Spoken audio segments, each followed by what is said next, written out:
And I was so, murag, gibayaw sa langit. I was so happy that the Montero Cortes administration has one direction of how Panglao will look in the future. We have to preserve our natural resources. We have to love what God gave to Panglao, the rich and diverse marine resources. The dive sites we have, I would not say it's too late, but we can do a lot. We will help each other to preserve the natural resources of Panglao, especially diving. And I have to acknowledge Darwin Minorias of his very, challenging effort for the first Panglao International Dive Fiesta. Although, what I budget, but we were so bold to face the challenge because we want to promote the dive sites of Panglao. But we have big responsibility. How to sustain all those things. And without unity sa atong executive office and the Sangguniang Bayan, dili ni mahimo.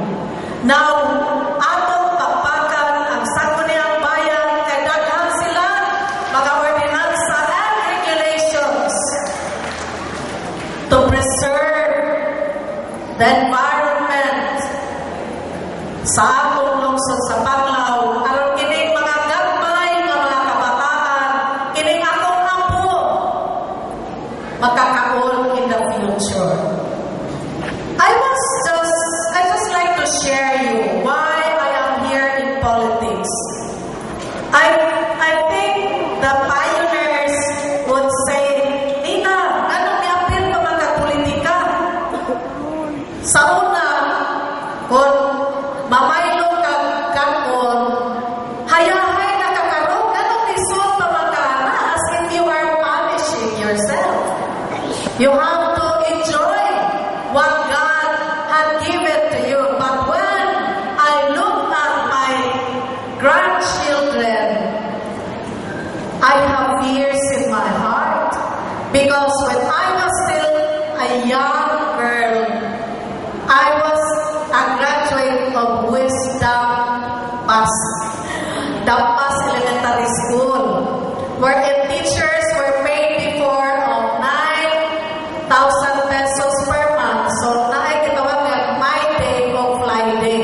Now, teachers nowadays, dagko na kazong sweldo, di na muli maestra sa eskwelahan. Sige, nagplano kung sa itulog sa mga bata. Sa una, zamot sa kong himbawkan, kay batay o makon kay sinanay makitag kaon.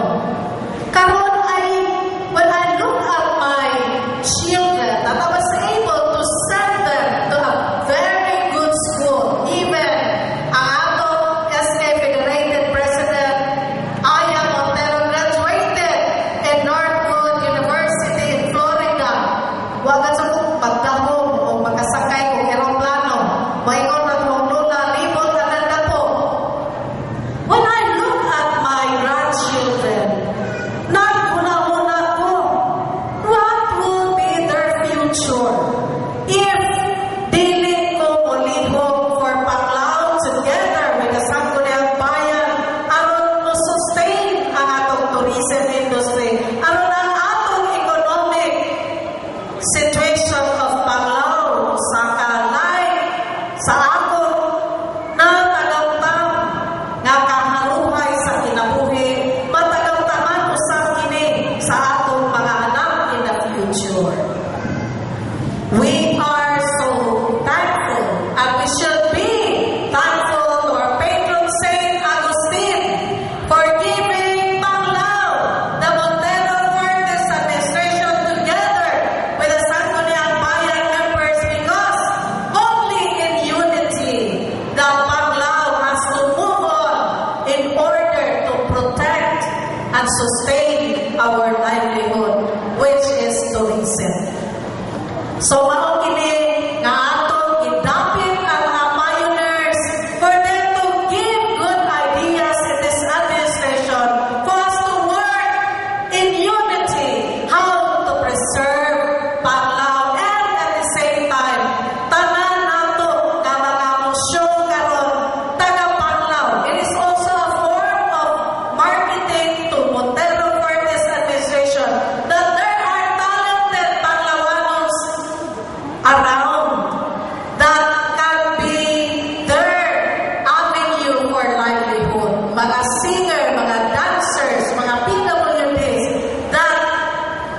has talents na ato mahimong pagkinabuhian because Panglao has the opportunity. Why I acknowledge our PESO officer? Tungod kay mag-train mga workers. We have the Panglao First policy. And we want that these talents that will be showcasing their talents tonight can be of their means of livelihood na ma-hire sa mga establishments when there are meetings, incentives, conventions, kasal, birthdays, debuts, then you can hire these people. They are the local talent of Panglao, and we want Panglao can establish our own identity as the friendly people in the world. Safe place to be, and Panglao can sustain our tourism and dining industry para sa itong mga kabataan. So this is the LGU night, the tribute to our pioneers, and showcasing the talents of the Panglawano. Kaninyong tanan, murag pareha na isimais ganahan, may mo diskurso. Pero lahat pa man po'y election. But we want that ang among niya sa mga kasing-kasing mabukad o inyong mabati ang mga hinagawhaw sa mga panglantaw alang sa dakong kaugmaon sa minahal ng Panglao. Uban sa mga miyembro sa atong sangguniang bayan o kakugi sa atong mga head of offices. So kaninyong tanan, moingon na naman ko, dayon, dali, atong i-celebrate ang fiesta sa atong patron, Senior San Agustin. Viva Senior San Agustin! Tunaya, oy! Viva Senior San Agustin! O kanan mo so, because Panglao in the Nagat stage and we have surprises during the Miss Panglao. Doon na tayo artista, and after our Hudyaka, doon na GMA show, Kapusot Night. So kaninyong tanan, daghang salamat. Enjoy the LGU night presentation. Live from Panglao Cultural Center, the local government unit of Panglao, in cooperation with CalPAMS, presents Panglao, Kagahapon, Karon, Ugma. Ladies and gentlemen, Dayas, Panglawan. Dili matugin ang kalipay o nga atong kibay.